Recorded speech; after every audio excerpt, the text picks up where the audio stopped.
হেই everyone, কেমন আছো? চলে এসেছি আজকের একটা খুব সুন্দর স্ন্যাক্স রেসিপি নিয়ে। সেটা হচ্ছে মাটন কিমা দিয়ে চাউমিন। তো চলো দেখে নিই বানাতে কী লাগছে। সবার ফার্স্টে কড়াইয়ে সাদা তেল দিয়ে তাতে রসুন কুচি, আদা কুচি আর একটু লঙ্কা কুচি দিয়ে হালকা একটু সটে করে নেবো। জাস্ট কালারটা চেঞ্জ হয়ে আসবে, দিয়ে দেবো পেঁয়াজ। একটা বড় মিডিয়াম সাইজের পেঁয়াজ স্লাইস করে রেখেছি, সেটা দিয়ে দেবো। তারপরে দিয়ে দিচ্ছি 1 to 2 টেবিল স্পুনের মতন ক্যাপসিকাম, ক্যারট। তোমরা এখানে চাইলে বিনস, মটরশুঁটি এরকম ভিজিয়ে নিজের মতন করে অ্যাড করতে পারো। হলুদ গুঁড়ো, লঙ্কার গুঁড়ো, নুন আর গোলমরিচ দিয়ে ভালো করে মিশিয়ে নিচ্ছি।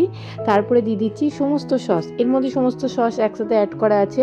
Red chili sauce, tomato sauce, tomato ketchup, soya sauce, vinegar, সমস্ত সস এর মধ্যে 1 টেবিল স্পুন করে অ্যাড করা আছে। যখন তেলটা ছেড়ে আসবে তখন এখানে আগের থেকে রান্না করে রাখা মাটন কিমা এর মধ্যে দিয়ে ভালো করে কষিয়ে নিতে হবে।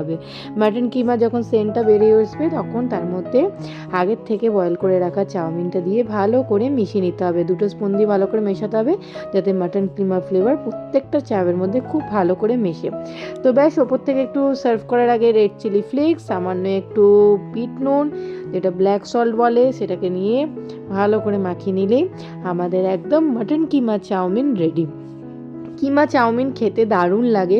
চিকেন কিমা দিয়ে তো চাউমিন আমি রেসিপি আগেই পোস্ট করেছি অলরেডি, তো আজকে মাটন কিমা দিয়ে বানিয়ে দিলাম।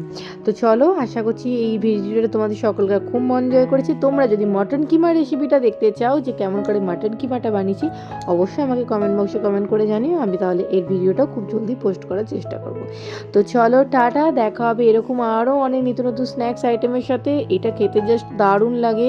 এমনি চাউমিন তো সব জায়গায় পাওয়া যায়, কোনোদিন মাটন কিমা দিয়ে চাউমিন বানিয়ে দেখো। আশা করছি তোমাদের সকলকার খুব ভালো লাগবে। তো চলো, বাই বাই, দেখা হবে নেক্সট অনেক এপিসোডে। আমার চ্যানেলটাকে অবশ্যই সাবস্ক্রাইব করতে ভুলো না। Bye bye.